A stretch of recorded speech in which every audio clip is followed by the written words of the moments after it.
je suis Maryse Quesson et je suis ravie de vous accueillir pour une interview de femmes entrepreneurs inspirantes. Et aujourd'hui, j'ai l'honneur d'accueillir Annick Laprate. Et aujourd'hui, on voyage. Bonjour Annick. Bonjour Maryse, merci pour l'invitation, c'est vraiment génial. Je suis ravie de t'accueillir. Alors, si j'ai souhaité faire ces interviews de femmes entrepreneurs inspirantes, c'est pour pouvoir partager des témoignages, des parcours de vie de femmes qui ont du succès, qui réussissent. Parce qu'on a toujours, on a tendance à voir que le succès de la personne et pas tout ce qu'elle a fait avant, pas tout ce elle a pu mettre en place, tout ce qu'elle a vécu, etc. Et j'avais envie justement de montrer que c'est pas toujours doré, qu'il y a d'autres choses. Et à travers ces témoignages, c'est vraiment ce qui se passe. Alors, je suis ravie de pouvoir t'interviewer aujourd'hui et merci. Est-ce que tu veux bien te présenter, Annick, au niveau personnellement, s'il te plaît? Bonjour à tous, merci d'être là, merci d'être au rendez-vous et d'écouter ces capsules fort inspirantes. J'ai envie de commencer en disant merci à Maryse de faire ce travail-là. Pour moi, Maryse est une personne phare, une personne clé qui met en lumière justement tout le travail qu'il y a derrière le succès et qui permet aussi de tracer un portrait qui est tout à fait réaliste. Donc, on ne vend pas la poudre magique qui conduit au succès. Au contraire, tu es là pour mettre en lumière les difficultés qu'on peut rencontrer, les écueils qu'on a vécus aussi. Donc, merci de tracer un portrait tout à fait réaliste et humain. Je crois que la population a besoin d'authenticité, de vérité. On est actuellement en pandémie et beaucoup de gens disent qu'on s'en va vers un nouveau monde, que même le domaine de l'entrepreneuriat va changer. Et je crois que cette appellation Nouveau Monde-là va être alignée sur de la transparence, la vulnérabilité. Et c'est un travail magnifique que tu fais. Alors, merci. Merci. Donc, je suis Annick Laprate. Donc, vous aurez reconnu à mon accent que je suis québécoise. Donc, ça fait 17 ans que je travaille dans le domaine du développement personnel. Donc, je me considère avant tout comme une femme passionnée de l'être humain. Donc, pour moi, l'être humain est une espèce de bébite, de bébite rare, donc à explorer. Et pour moi, l'être humain, il est rempli d'un potentiel absolument incroyable. Donc, j'aime apprendre et découvrir comment la force de l'amour peut transformer quelqu'un et l'amener à son plein potentiel. J'aime explorer comment utiliser le corps pour l'amener à son plein potentiel. J'aime évidemment ma dernière passion qui est les neurosciences, donc explorer le cerveau pour apprendre comment il fonctionne pour être à son plein potentiel. Donc, j'aime beaucoup les transformations et, comme je l'ai dit depuis le début, le potentiel infini de l'être humain. Et plus on travaille sur soi, plus on fait du développement personnel et professionnel, plus on s'améliore comme être humain, plus on contribue à un monde meilleur. Donc, c'est ma passion première. Génial. J'adore. Merci. J'adore. Qu'est-ce qui t'a décidé justement de te lancer dans l'entrepreneuriat? Est-ce que c'est quelque chose que tu as toujours eu envie de faire? En fait, je crois qu'à la base, j'ai toujours été une enseignante.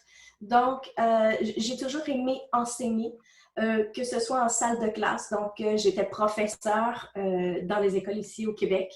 J'ai enseigné pendant 10 ans aux adultes. Avant ça, j'ai enseigné aussi dans les petites écoles pour les enfants. J'ai toujours aimé écrire, donc, et je suis conférencière, formatrice depuis 17 ans maintenant. Donc, je crois qu'à la base, je suis une enseignante et je n'ai pas choisi volontairement de faire de l'entrepreneuriat. Je crois que c'est l'entrepreneuriat qui est venu à moi parce que j'étais enseignante, j'ai écrit des premiers livres. Ensuite, on m'a demandé de faire des conférences dans des bibliothèques. Et comme j'étais déjà enseignante aux adultes, je me suis dit, c'est parfait, c'est juste un sujet qui change. Et j'ai commencé à faire la tournée des bibliothèques, évidemment. De fil en aiguille, je me suis mis à faire des conférences après ça dans des salles, des plus grandes salles et ensuite à l'international. Donc, je crois que c'est l'entrepreneuriat qui est venu à moi parce que, oui, je suis conférencière, je suis formatrice, mais je suis aussi fondatrice des réseaux mieux-être ici au Québec. Donc, et encore une fois, c'est venu à moi parce que en faisant des conférences, beaucoup de gens me demandaient des références. Donc, des gens qui disaient, je veux travailler sur moi personnellement ou je veux travailler sur moi professionnellement. Est-ce que tu as des ressources? Et mon mari et moi, on a décidé de créer une plateforme web qui s'appelait le RIM, Réseau Impact Mieux-être, où est-ce qu'on donnait des références, où est-ce qu'on donnait plein de trucs aux gens pour s'améliorer personnellement, professionnellement. Donc, aujourd'hui, on a vendu cette plateforme-là, mais tout juste avant sa vente, il y avait 927 000 visiteurs par année qui venaient chercher des ressources pour s'améliorer comme être humain sur le plan personnel et professionnel. Donc, ça a été un beau succès.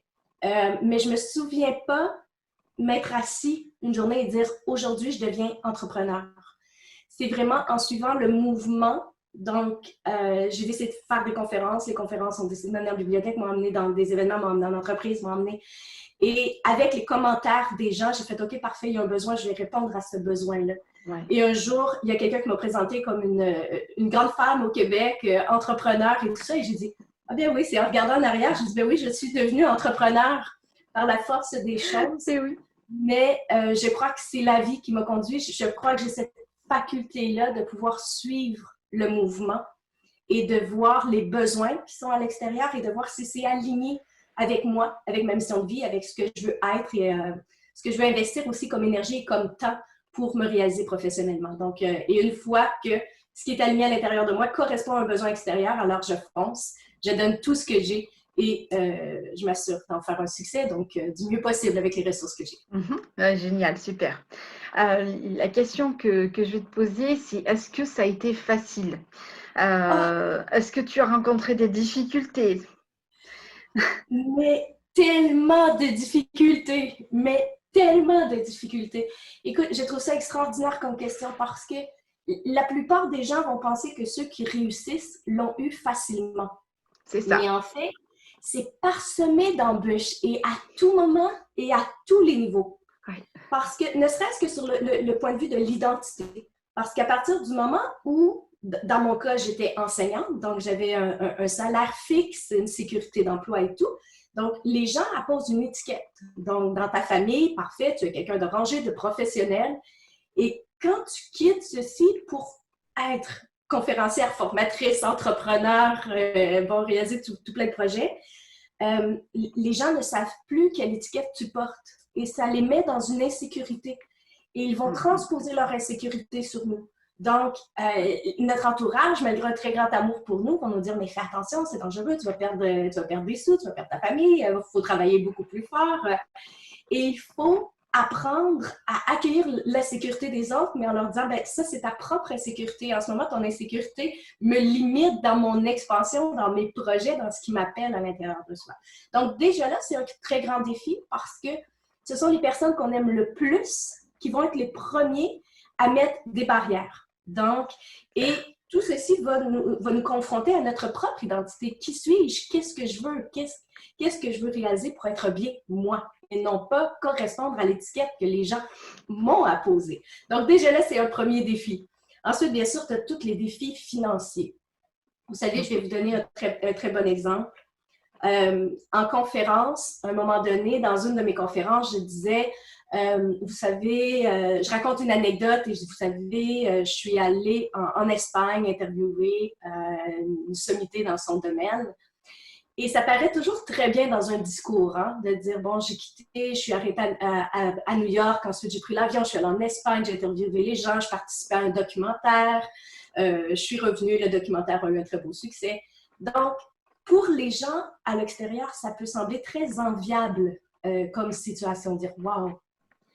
Mais la réalité, si je dis vraiment la réalité, c'est qu'on n'avait pas les sous pour que je puisse partir prendre l'avion et aller en Espagne, réaliser ce projet-là, qui était une co-réalisation qui me tenait à cœur. Il y a quelqu'un qui avait confiance en moi, qui m'avait appelé.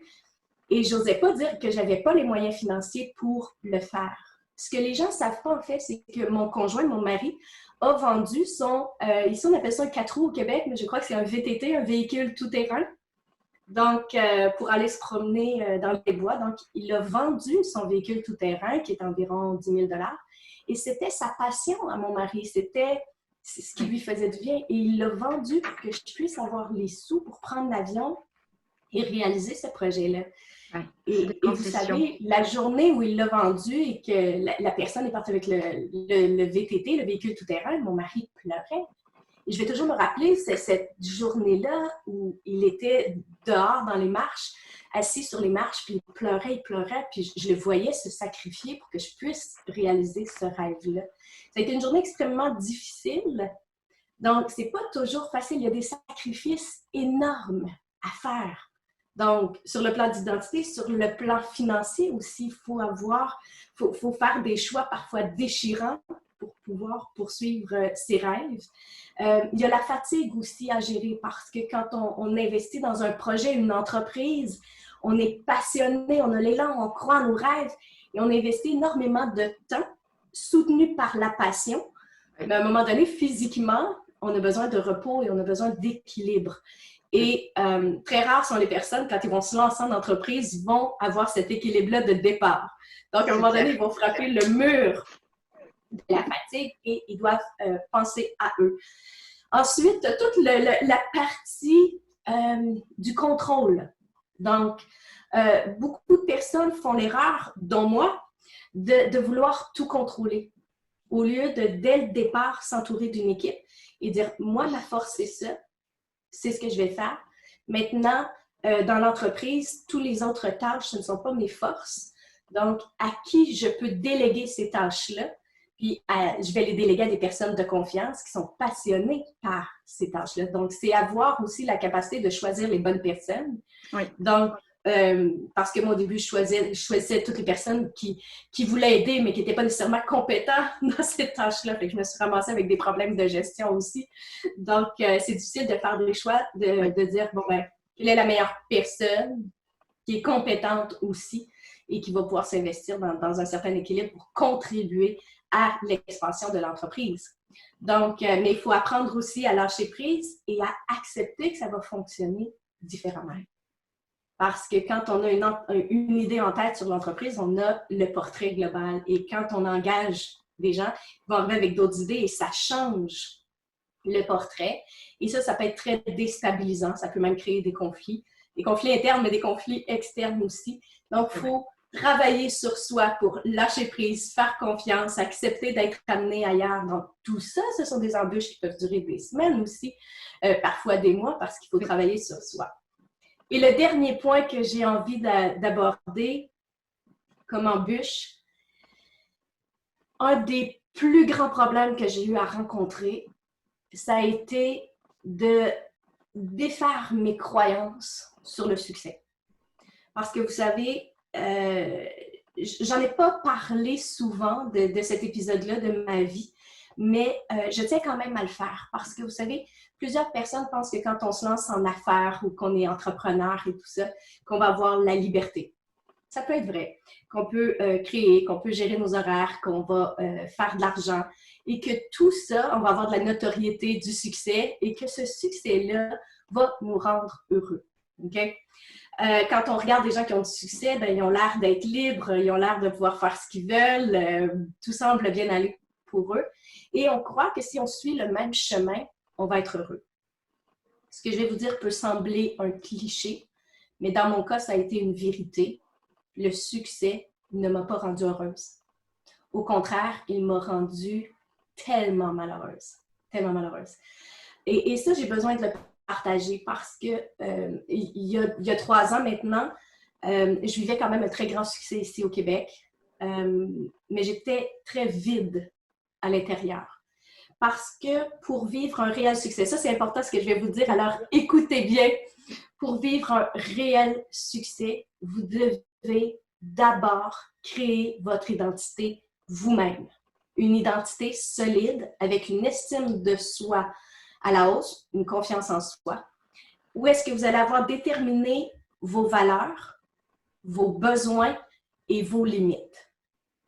Une fois que vous avez fait ça et que vous êtes capable de faire des choix en fonction de vos valeurs, de vos besoins et de vos limites, tout va bien aller.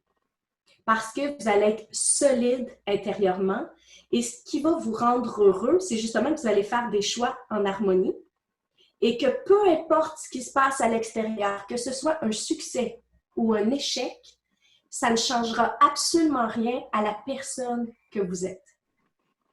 Je répète, vous devez vous définir vous-même avant que ce soit le public qui vous définisse. Parce que si vous ne le faites pas, ce qui m'est arrivé dans mon cas, je n'avais pas fait ce travail-là, Donc, j'étais quelqu'un qui avait énormément confiance en moi. Donc, je réussissais à peu près tout ce que je touchais, tout ce que je réalisais. Mais par contre, j'avais une estime de soi complètement à la baisse. Donc, je ne m'aimais pas profondément. Je répète, je ne m'aimais pas. Je m'octroyais des gestes d'amour, c'est-à-dire que j'étais capable de reconnaître que j'étais fatiguée, j'étais capable de prendre des bains chauds pour prendre soin de moi, d'aller me faire masser pour prendre soin de mon corps, je méditais, j'étais capable de me dire je m'aime, mais je n'avais pas créé ma propre identité. Le problème de ça, c'est que quand je faisais des conférences, une tournée, des formations ou des entrevues, j'allais à la télé, à la radio, peu importe, quand les gens me disaient « Annick, c'est extraordinaire ce que tu fais », à l'intérieur de moi, ce que ça faisait, c'est « Ah, j'ai réussi, je suis une bonne personne ». Et quand les gens disaient « Ah, ça, j'aime pas ça, t'aurais pas dû dire ça, tu devrais pas faire ça, ça, j'ai pas aimé du tout, du tout, du tout. » Et là, à l'intérieur de moi, ça me détruisait. Je me disais, j'ai pas réussi, je suis pas à la hauteur, je devrais tout arrêter, je pouvais pleurer. Des fois, j'étais 3 jours, je répondais plus au téléphone, je disais à mon mari, j'arrête tout. Parce qu'à l'extérieur, je recevais des critiques. Ça te remettait en question totalement, en fait. Totalement. Je me disais, pourquoi poursuivre? Parce que de toute façon, je suis critiquée. Donc, si les gens n'apprécient pas. Donc, quand on n'a pas une identité solide, on va généraliser les critiques. On va dire, si on reçoit 1 ou 2 critiques, on va dire, les gens n'aiment pas. On ne va pas dire qu'il y a une personne qui n'aime pas, on va dire les gens n'aiment pas. Donc, et ça va nous déstabiliser. Donc, c'est comme si notre identité dépend du résultat extérieur. Et ça devient extrêmement épuisant parce qu'on doit tout le temps performer, donc être dans le perfectionnisme et travailler extrêmement fort pour s'assurer d'avoir des commentaires positifs parce que, inconsciemment, si l'extérieur est un succès, ça va me définir comme une bonne personne. Donc, on veut éviter d'échouer. On veut éviter ça pour pas que ça nous définisse comme une mauvaise personne. Et en plus, quand le succès avance, ben, on reçoit des offres. On reçoit tout plein d'offres. Et là, on accepte à peu près tout parce qu'on se dit, ah ben là, la vague est là, donc je veux la saisir parce qu'on ne sait pas quand est-ce que ça va redescendre. Et en plus, on a peur de déplaire. Donc, on se met à accepter toutes sortes d'offres pour ne pas déplaire parce qu'on ne veut pas déplaire, sinon ça va faire de nous une mauvaise personne. Et tout ça va faire en sorte qu'au bout d'un certain temps, tu es toujours en train d'être sur les réseaux sociaux pour pouvoir avoir des likes, augmenter la mailing list, augmenter les commentaires positifs, accepter des projets pour pouvoir avoir encore plus de notoriété et de succès, ne pas déplaire. Et tout ça va finir par faire que vous allez frapper un mur un jour. Et ce mur-là, je l'ai frappé il y a 3 ans et j'ai décidé de me retirer. Et le public ne comprenait pas parce que pour le public, j'avais un très grand succès. Mais moi, j'étais complètement perdue parce que je ne faisais plus des choix alignés sur qui j'étais réellement. Je laissais l'extérieur déterminer qui j'étais et j'avais complètement perdu l'essentiel. Je passais beaucoup moins de temps avec ma famille parce que je passais plus de temps sur l'entreprise. Je prenais moins bien soin de ma santé parce que je passais plus de temps sur l'entreprise. Je passais plus de temps sur les réseaux sociaux et tout ça. Donc, j'étais déconnectée de qui j'étais, de mes valeurs, de mes besoins, de mes limites. Donc, je me suis complètement retirée. J'avais besoin de me défaire de toutes les étiquettes, de la femme d'affaires à succès, de l'auteur à succès. J'avais besoin de me défaire de tout ça. Ça a été l'expérience la plus difficile de ma vie parce que je me sentais comme si j'étais au port et que le bateau de l'entrepreneuriat partait avec tous mes collègues et que moi, je restais là sur le quai complètement seule. J'ai tellement pleuré. Ça a été difficile. Je me sentais littéralement tombée dans le vide. Et c'était un vide parce que c'était ce vide-là intérieur. Donc, je ne savais pas qui j'étais. Donc, j'ai profité de l'occasion. Je suis partie, je suis allée en Afrique. Et là-bas, personne ne connaissait l'auteur, la femme à succès. Donc, j'ai pris le temps de voir ce que mon corps avait besoin, ce qui m'allumait comme personne, quels étaient mes besoins, mes limites. Et j'ai travaillé sur moi. Donc, j'ai engagé des coachs. Donc, j'ai vu des coachs 2 fois par semaine pour apprendre quels étaient mes besoins, quelles étaient mes limites. Apprendre à assumer ces besoins-là et ces limites-là. Parce que faire le travail de les trouver, ces limites, c'est merveilleux. Oui. Mais ensuite, il faut assumer de dire non. C'est ça, exactement. Et assumer la conséquence. Donc, quand quelqu'un me propose un projet, et de dire merci d'avoir pensé à moi, mais je vais passer mon tour parce que ça ne correspond pas à mes valeurs du moment ou ça ne correspond pas à mon besoin du moment. Et de gérer la réaction parce qu'une personne qui a peur de déplaire, a de la difficulté à faire ça parce qu'elle ne veut pas déplaire. Donc, c'est un processus. Donc, c'est un processus que je me suis permis de vivre pendant vraiment 18 mois, presque 2 ans. Je suis retournée à l'école. Donc, je ne voulais pas être celle qui enseigne. Je voulais devenir l'apprenant. Donc, complètement me défaire de mes étiquettes, mais aussi de mes croyances et de ma façon de fonctionner pour vivre autre chose. Et ça, c'est excellent pour le cerveau, hein, de vivre autre chose, parce qu'à ce moment-là, on va créer de nouveaux chemins neuronaux qui vont nous envoyer des messagers chimiques dans le corps, qui vont nous remettre en vie, en vitalité, en énergie. Et là, on se sent à un moment donné pleinement aligné. Et ce que j'ai envie de dire aux gens, c'est si vous faites ce travail-là sur vous-même, la vie est remplie de cadeaux et de miracles pour vous. Parce que 1 an et demi, 2 ans plus tard, c'est là où j'ai vécu le plus grand succès de ma carrière. Donc, ce que je souhaitais obtenir dans les années avant, donc je montais les échelons, mais oui, j'avais un très, très grand succès, mais ce n'était pas le succès que je voulais, là, tu sais, le méga succès que je voulais. J'y étais tout presque, mais je faisais souvent de l'auto-sabotage qui faisait que j'y arrivais pas. Et à un moment donné, j'ai tout simplement abandonné parce que je me suis dit, bon, ça me rend pas heureuse. J'ai fait le travail sur moi. Et tout à coup, en faisant ce travail-là sur moi, 1 an et demi, 2 ans plus tard, j'ai fait un livre qui est devenu, j'ai écrit le livre Reprogrammer votre cerveau pour une vie meilleure, suite à mes années d'études. Et c'est devenu un best-seller en 4 jours. Et j'ai été demandée un peu partout au Québec et en Europe. Et là, ça a été un succès instantané et un succès absolument incroyable. Donc, ce que je visais autrefois et que je n'arrivais pas à atteindre, je l'ai obtenu beaucoup plus rapidement, mais suite à 2 ans d'arrêt pour travailler sur moi et m'aligner complètement. Donc, ça, je crois qu'en tant que femme entrepreneur, le plus grand conseil que je peux donner, c'est n'ayez pas peur de prendre des périodes d'arrêt. C'est pas vrai que plus on travaille, plus on va arriver vers le succès. D'ailleurs, c'est prouvé pour le cerveau. Pour arriver vers le succès, c'est très important de solliciter les 4 cerveaux. Donc, le cerveau droit, l'imagination, le cerveau gauche, avoir un bon plan, et le cerveau médian, qui est le plaisir. Le plaisir, le confort. Donc, c'est important d'être aligné avec est-ce que ce que je suis en train de faire comme tâche me remplit de bonheur? Est-ce que je suis confortable? Est-ce que je suis bien? Est-ce que j'ai du plaisir à le faire? Et plus vous allez avoir du plaisir, et plus vous allez prendre soin de vous, pour vrai, fondamentalement, plus vous allez aller vers le succès. Et bien sûr, le dernier, qui est le cervelet, qui est de passer à l'action. Donc, si vous utilisez les 4 cerveaux, c'est sûr que vous allez atteindre le succès. Mais avant tout ça, avoir une bonne identité solide, ça vaut le coup de pouvoir travailler sur soi parce que ce travail-là va vous assurer de vivre le succès qui va être en alignement avec un réel bonheur interne. Et pour moi, il est là le véritable succès. Il n'est pas dans un résultat extérieur, il est dans la combinaison du bonheur qu'on ressent à l'intérieur de soi, du respect qu'on a à l'intérieur de soi, de l'alignement qu'on a à l'intérieur de soi, avec un résultat extérieur. Pour moi, il est là, le vrai succès. Génial. Je suis tout à fait d'accord avec toi. C'est ce que je dis. Le plus gros, enfin, je pense que la plupart des femmes entrepreneurs, on peut schématiser des entrepreneurs qui ne font pas ce travail-là. Il y a un décalage de toute façon à un moment donné. Et tu viens de l'expliquer. Et c'est tout à fait ça. Et je pense que justement, ça commence, c'est par soi. Enfin, c'est d'abord en soi qu'il faut travailler. Oui, et c'est tellement ça. Moi, c'est une phrase, j'avais eu une discussion avec Martin Latulippe un jour et ça a été une conversation qui a changé ma vie parce qu'il m'a dit, Annick, parce qu'il avait vécu la même chose que moi aussi, donc d'être dans la course vers le succès, mais finalement, il était profondément malheureux. Donc, lui aussi a dû travailler l'estime de soi.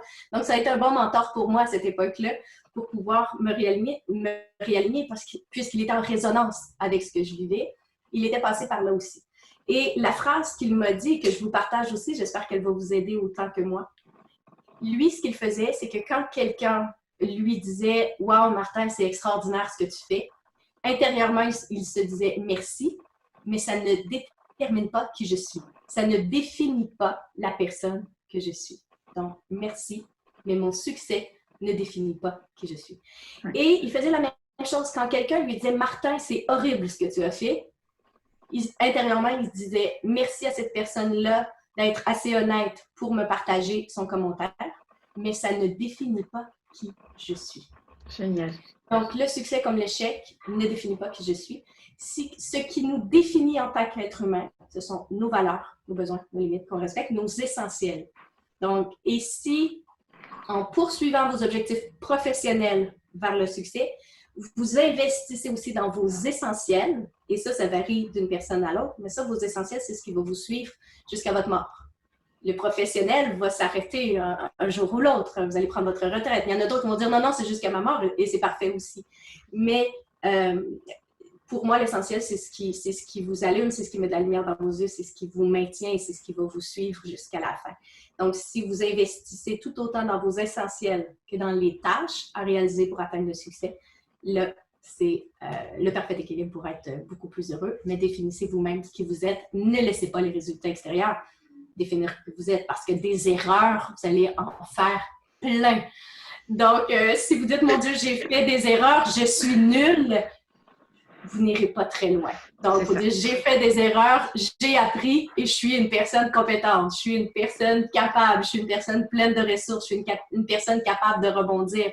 Donc, il faut être capable de s'appuyer sur le « je suis » que vous allez avoir créé, parce que sinon, vous n'allez pas passer au travers, parce que l'entrepreneuriat, c'est rempli d'embûches, mais c'est rempli de magie aussi, c'est rempli de moments extraordinaires, puis effectivement, on peut être plus libre, on peut s'épanouir, puis effectivement, on peut réaliser. Et il faut faire la paix avec le succès, faire la paix avec l'argent aussi. Ce serait peut-être mon dernier conseil. Je parle beaucoup. Hein. Non, mais j'adore! Ils vont dire la Québécoise qui n'arrête pas de parler. Mais je vous dirais, j'aurais envie de terminer en disant, faites la paix avec l'argent et le succès. Apprenez à dire merci encore. Merci encore. Parce que beaucoup de gens vont travailler très fort pour atteindre un succès, mais si à l'intérieur de soi, ils ne se croient pas méritants ou ils ne savent pas quoi faire avec cet argent-là, vous savez, pour moi, l'argent, j'ai fait un travail sur moi, à un moment donné où j'ai dit, OK, l'argent va être un amplificateur de qui je suis.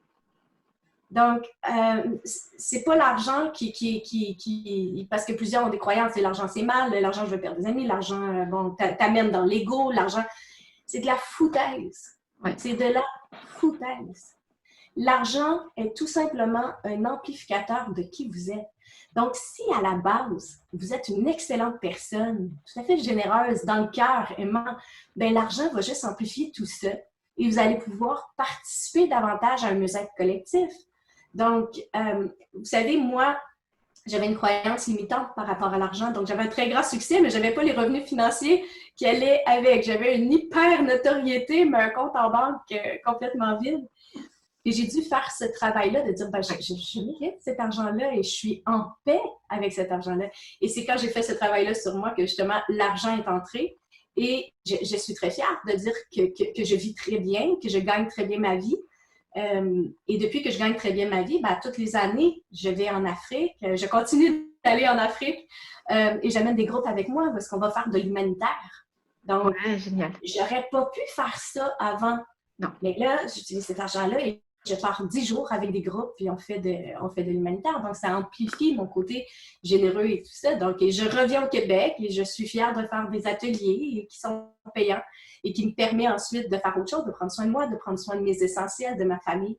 Donc, faites la paix avec l'argent et quand vous recevez de l'argent, au lieu de dire « OK, ça va, merci ». Non, non, prenez-la dans vos mains, comptez-la et dites « Je le mérite et merci, merci encore, encore ». Parce que plus on dit encore, ben, plus on ouvre sur des possibilités, des opportunités et l'abondance. Et ça, vous le méritez pleinement. Waouh!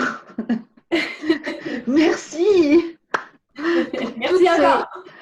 Pour tout ce que tu nous as partagé, c'est énorme, c'est génial, j'adore cette énergie et j'adore tout ce que tu nous as partagé, c'est tellement ça, c'est tellement vrai. Merci beaucoup Annick, merci de nous avoir fait voyager au Canada aujourd'hui. Oui, dans notre beau Québec, en confinement également. En confinement également, ici je suis dans le sud de la France.